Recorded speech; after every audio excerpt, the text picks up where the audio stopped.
Right,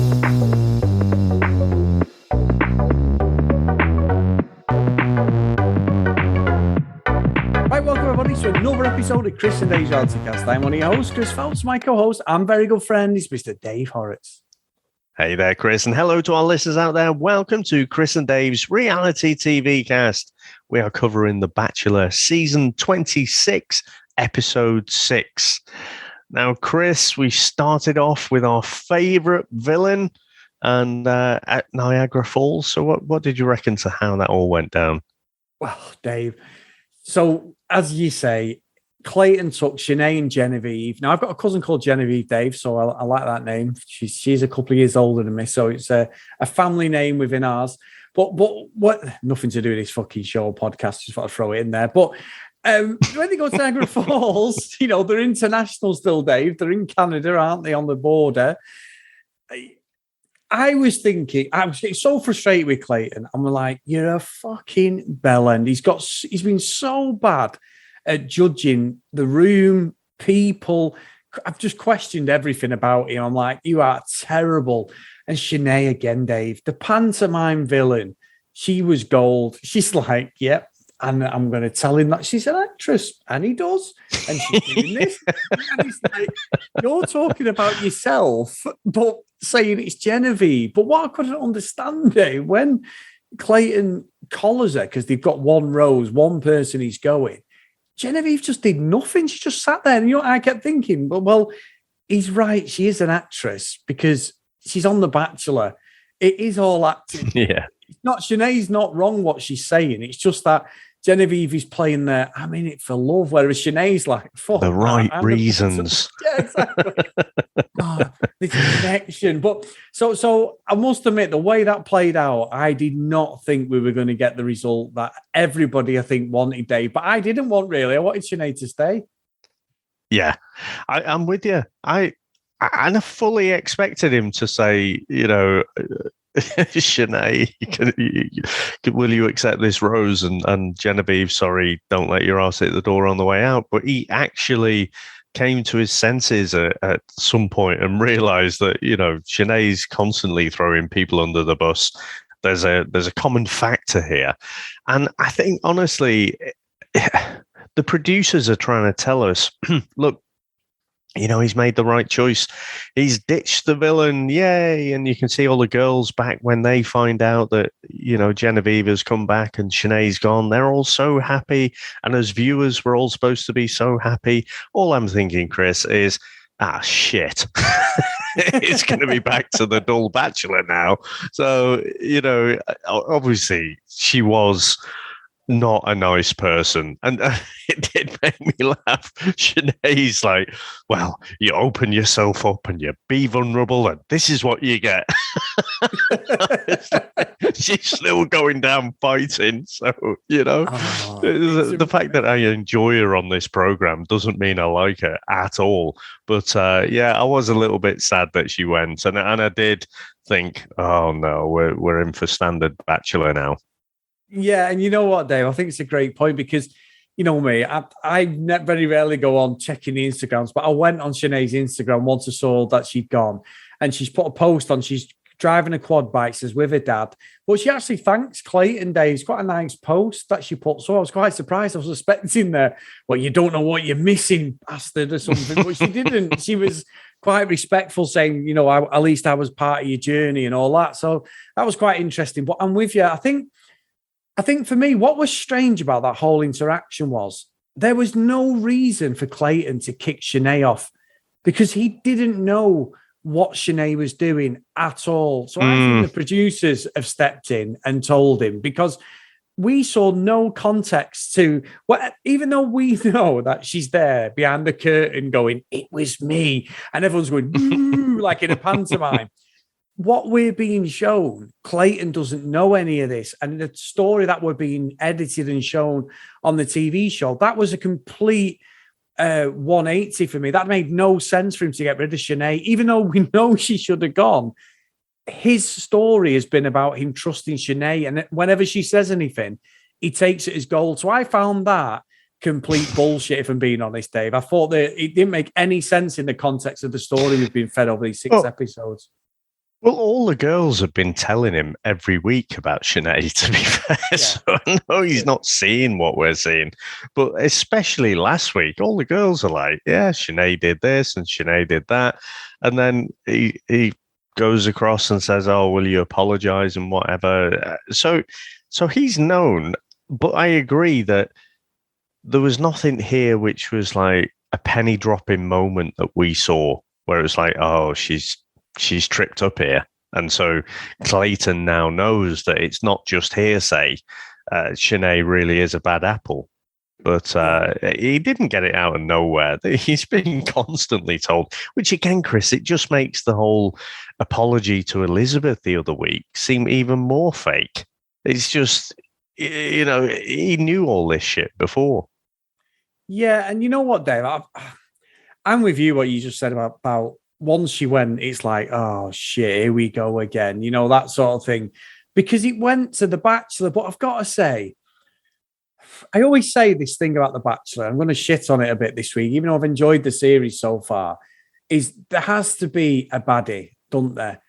Mara comes from fucking nowhere. We've not seen her say one real thing at all to Clayton. And then all of a sudden, Sinead's gone, she's now the baddie. And it's like, it's so predictable. It's like they've said to her, right? Sinead, it's like a 400-meter, 4x100 meter relay race. Right, we've had Cassidy, we've had Sinead. Now it's your turn, Mara. You're going to be the absolute baddie and the bitch of the group and everything. And it seems so false to me, like the whole thing. But again, Clayton bought her story as the truth. It was like these people here who are not really don't want to be engaged, and someone's even said that I can't see myself, and he's like, "Oh, really? Oh, right. Well, I need to have a look into this." And it was just, I didn't buy any of it, Dave. It was like the producer said to Mara, "Right, you're up, do a Sinead," and I just felt like she was. And we laughed about this with maths with Al, who is the Cristiano Ronaldo wish that you end up getting. Well, I'm sorry, Mara was the Sinead from Wish that we wanted, Dave. It's not. She's just a cheapo version. So I don't know what you think about that, but I didn't buy the narrative or the story or any of it because we've seen nothing of this girl in any of the shows, really. Well, I thought it was a masterstroke of the producers, to be honest. I mean, as villains go, she's a pale imitation of Sinead, isn't she? She's not that villainous. And actually, I found it more believable where she was coming from.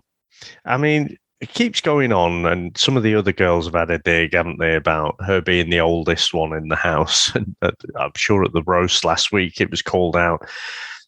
And she's saying that, well, Clayton's talking about, how he wants to get married and have kids and everything, yet he keeps picking all the youngest ones in the house.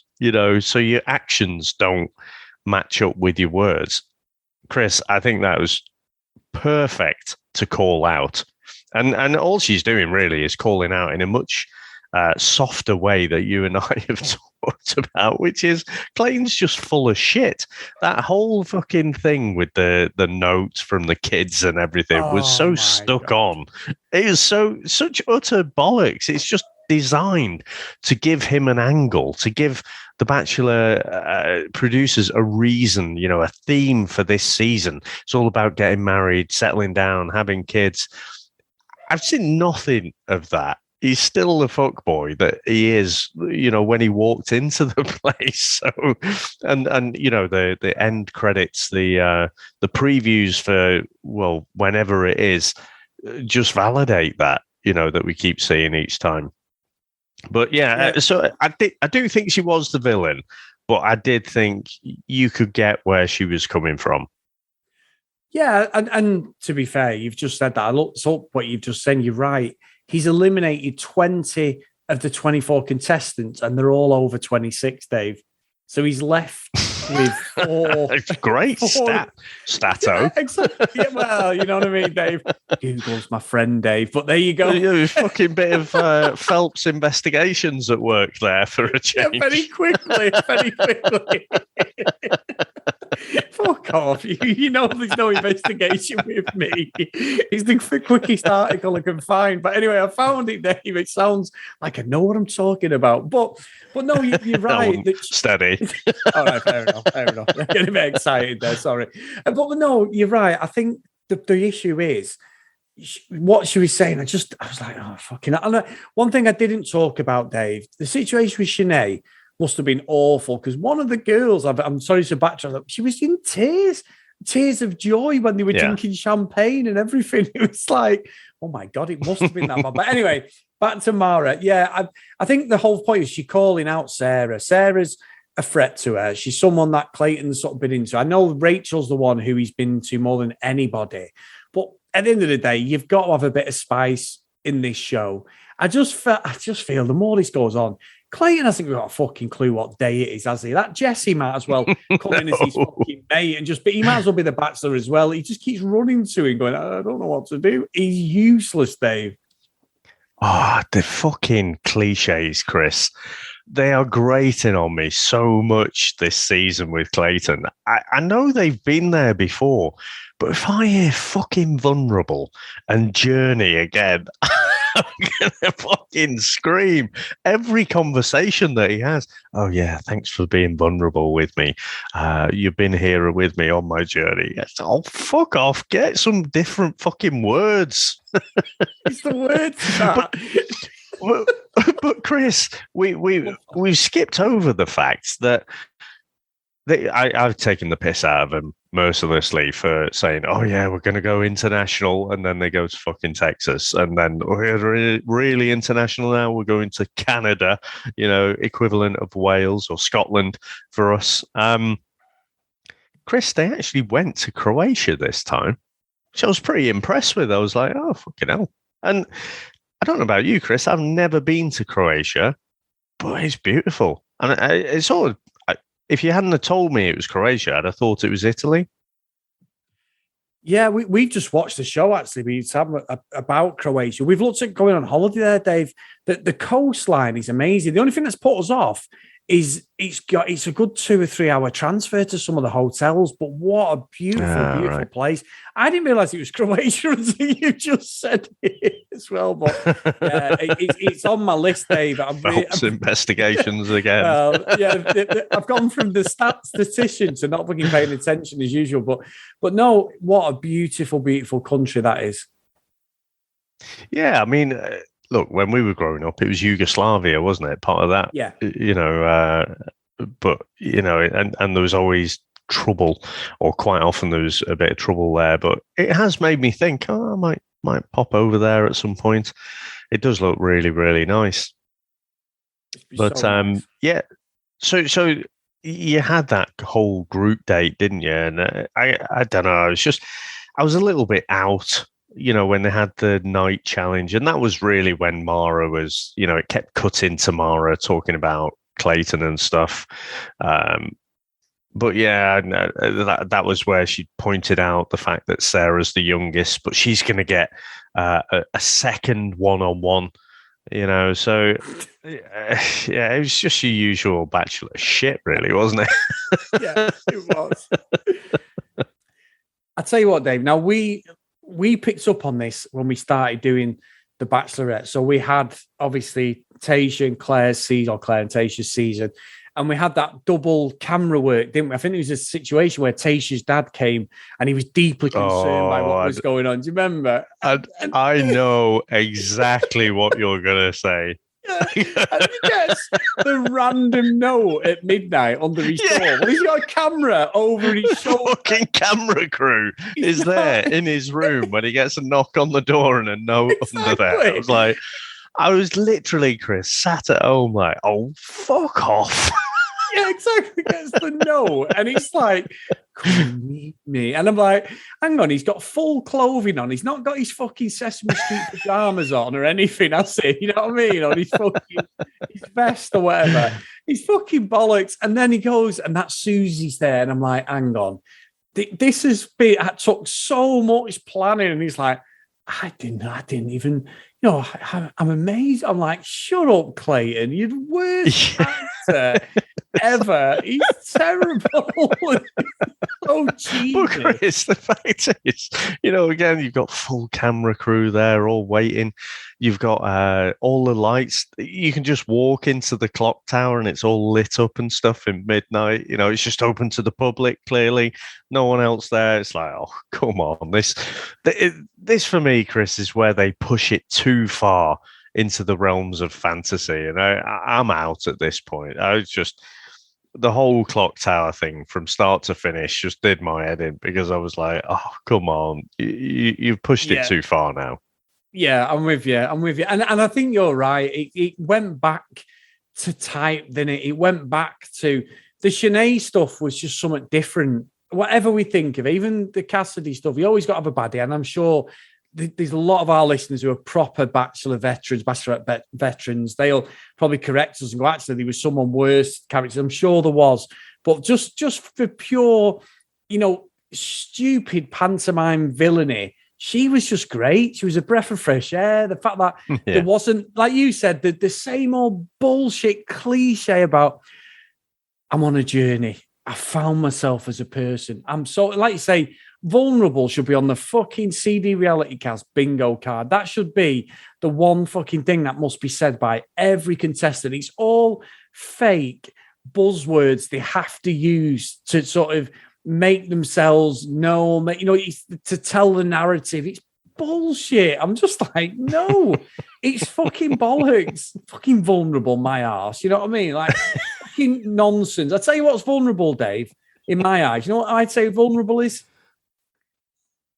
Going to the toilet and realizing there's no toilet roll, Dave. That's fucking being vulnerable. When you've got to waddle across the fucking toilet to find some toilet roll, Dave, that is true. That is vulnerable. And if you've not locked the door, that is vulnerable, depending on what angle you're trying to pick it up from. But anyway, fucking bollocks, vulnerable.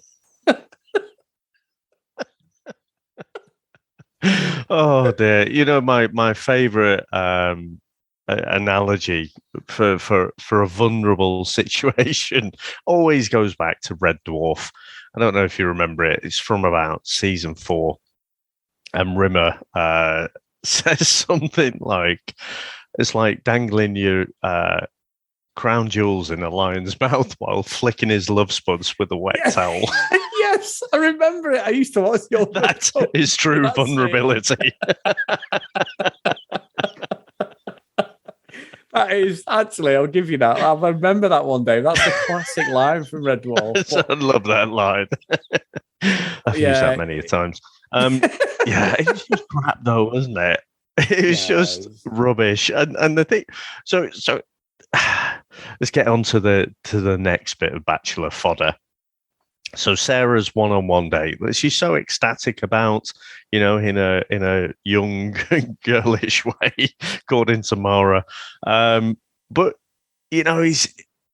Clayton's gone in there, to basically call out the fact that, Mara, she didn't mention Mara. He didn't mention Mara, sorry.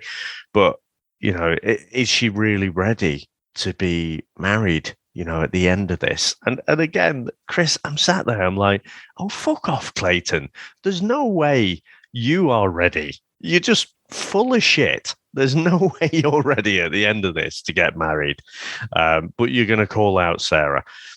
But I found this interaction really, really uncomfortable because whether that is true or not, and how real the tears were, and how real the upset was, it seemed like she was genuinely upset. Yeah. And Clayton's just sat there like Homer Simpson with fucking nothing going on upstairs. And he's like, I'm going to have to think about this, and walks off. Yeah. It's fucking rubbish. Like, what? I mean, surely... Whatever it is, the right next step is not to just fuck off. I just thought that was a massive misstep on his part. Of course, it doesn't matter because he's the Bachelor, so he can do whatever he wants. It's not like he's going to get voted off. But yeah, I found that really odd that he didn't just try and comfort her or anything. He just let her sob on her own there, and then she ends up walking off to the producers and sobbed to them, and it was like, well, this is just fucking weird. Yeah, it was. And I'll tell you what, Dave. I think Mara, as much as they say like she's trying to be the new baddie, she's sort of right, because Sarah's only 23. You know what I mean? Like, I've read a great write-up. Yeah. So before what I've started doing now, before we record, I've got a few different sites, American sites, that do recaps, but they sort of do recaps in the way we would do it, Dave. Not in the like when I was a big wrestling fan. I used to buy the wrestling magazines, the WWF stroke WWE. And you'd read the magazines, and they were just an extension of the fake storylines on the TV. You know, there was no real life stuff. It was never sort of continued. You said, you know, like Hulk Hogan lives here or Steve Austin lives here, whatever. It was always about like, no, the Undertaker's, what's he going to do next? Where is the Phenom? He's disappeared. And you'd read them, and I've read stuff like on the back, like you see where they carry it on the socials and all that stuff. These write-ups are brilliant. There's a couple of crackers there. One called The Ringer, which I've got, and I think it's EW and that, but they take the piss.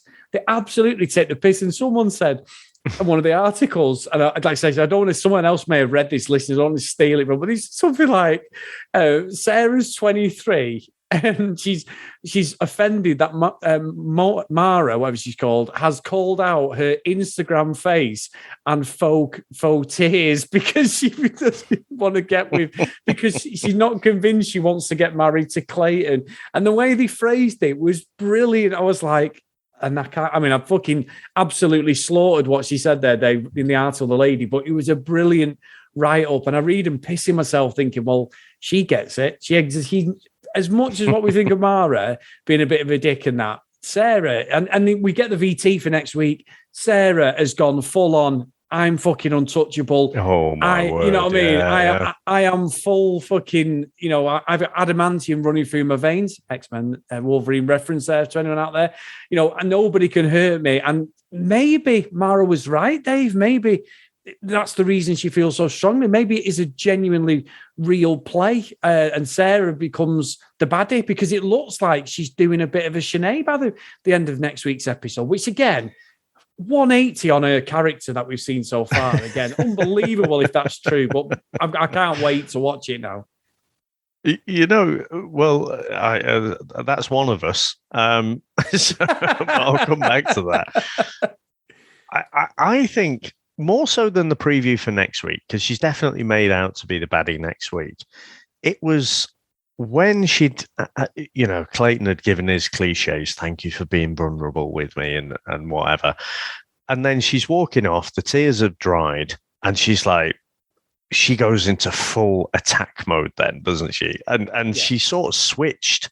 And there was something there that I saw that was like, oh, you know what? You may just be a bit more calculating than I'm giving you credit for here, because that did come across like she was a lot smarter, or not a lot smarter, but just a lot more calculating than just, being all for Clayton. She was like, right, fucking gloves are off here now. And so, yeah, like you say, plenty of people get married at 23, Chris, but not the fuckers who come on The Bachelor. So it's all this fake outrage again, isn't it? It's all this like, oh, you're here for the wrong reasons. Oh, I don't believe it. I am so offended. How could you possibly think about that, or think about going on Bachelor in Paradise? And it's like, yeah, but that's exactly what you're thinking. You just fake outraged by it. So yeah, let's see what happens with Sarah again. I still think she looks like she's one of the ones who he slept with at the end there, unless there's a bit of camera trickery going on. So I think I can't see her losing her position from the top, what would you say, 2 or 3? Yeah. She's definitely there. I think Rachel's there. I think Sarah.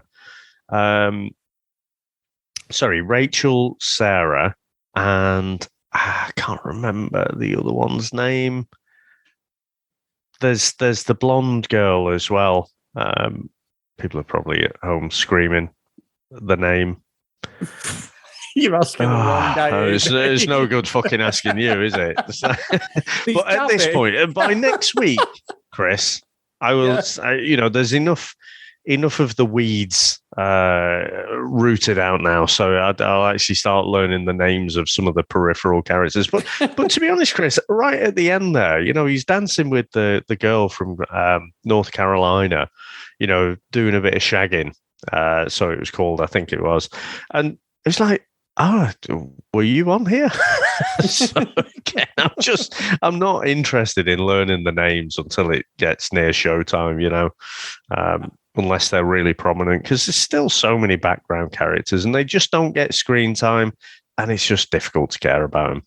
Exactly. Like I say, I'm calling out Mara, and it's probably just a case of there's been scenes with her. They've just not included it because Shanae has been front and centre, hasn't she, from day dot, really. Her and Cassidy have just ruled the roost of the show. So maybe that's what it is, Dave, and I'm giving her a bit of a hard time. But with Dave, as we're talking, we've had an email, nothing to do with this show, and it's just come in as we're talking about 2 minutes ago, Dave.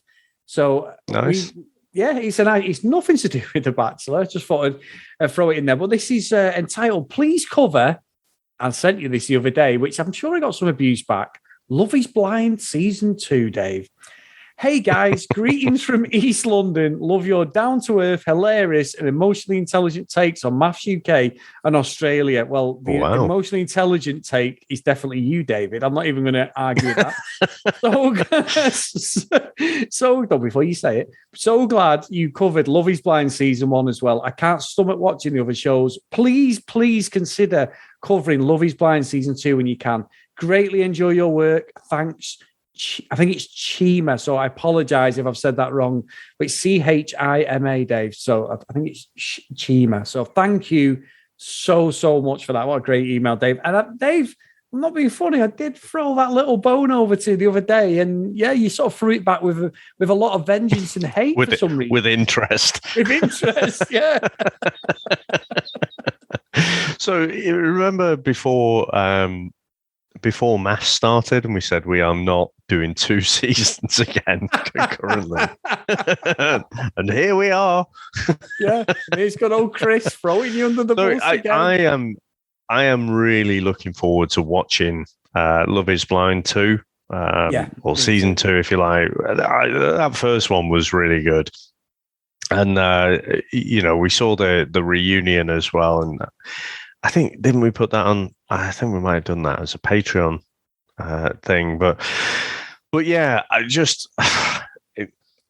it's too much to cover with Maths and Bachelor at the same time. So, but I'm sure we could hold off if we could avoid spoilers and stuff, because I think it's dropping soon, isn't it? Like they've dropped some of it, but not all of the episodes. So I think that's coming up. Yeah. So, I mean, we could either. The thing is, I like doing it episode by episode. I was going to say we could do like a season review as a one-off episode, but I quite like going up and down the roller coaster and like making predictions and then having them being wildly inaccurate and stuff like that. So yeah, let's see. We'll figure that out. I think we should definitely do it. It's just a question of timing. Yeah, and to be honest, Love is Blind is pretty much Maths, isn't it, really, Dave? You know what I mean? Like, it's almost Maths. Maths, obviously, they turn up at the altar, get married. Love is Blind, they build a relationship and then decide whether they're going to get married, don't they? So it's in that ballpark. So I'm all for it. I'm with you. The episodes are great. We still talk about Cameron and his rap. Fantastic, Dave. Still goes down as one of the best moments legendary. I've seen. Fucking hell. Ross Geller. How is that not more of a meme?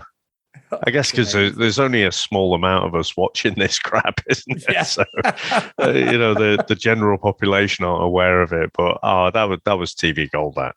Oh, amazing. Anyway, thank you as always, guys, for tuning in. And big thanks over on Facebook. We've had quite a few people join the Facebook over the last week. Really, really good. And if you want to join us, get over there. Chris and Dave's reality TV cast. Our great friend Charlie runs it. We're always on there, me and Dave. We're always posting the episodes, and there's loads of chat and loads of insider stuff as well this last week. It's been brilliant. So thank you, guys. It's such a lovely community. So get over there. All you do is put your name down, we'll approve you, and you're in. So let's get the conversation going. And you can call me and Dave out all the time. It's mostly me who gets called out on there, but if you do want to call Dave out, I'll happily back you up and like all your posts. Anyway, if you want to follow us on social media at CD RealityCast, if you want to email us, cdrealitycast@gmail.com. Also, if you do want to support us a bit more, guys, get over to Patreon, patreon.com/CD RealityCast. As always, we're going to do the famous roll call of honor for today. So we have Michelle, Keith, Helen, Brianna, Noreen, Amy, Zoe, Joanna, Helen, Libby, Katie, Dee Dee, Priscilla, Susan, Hennessy, Lauren, Lucky Lulu Green, and Ken Gustafson. So thank you so much, guys, for all your support, past and present. We do, honestly, we're so humbled and we really, really appreciate it. So, Mr. Horrocks, it's time to go. We are raging through maths, aren't we? We'll have another episode up for maths by the weekend. So, yeah, good stuff. It's rocking as well. Yeah. I hope we're wrong about The Bachelor. And we still get some good quality drama. But I've got a feeling it might be a bit of a lull now. Yes. We'll have an episode of a bit of a lull. We'll have, the Women Tell All episode, no doubt. But Christ, I just want to get to that finale where he tells, 3 women that he's in love with them and he's shagged 2 of them. I just want to see the car crash, Chris. I'm a horrible person, but I need to see it.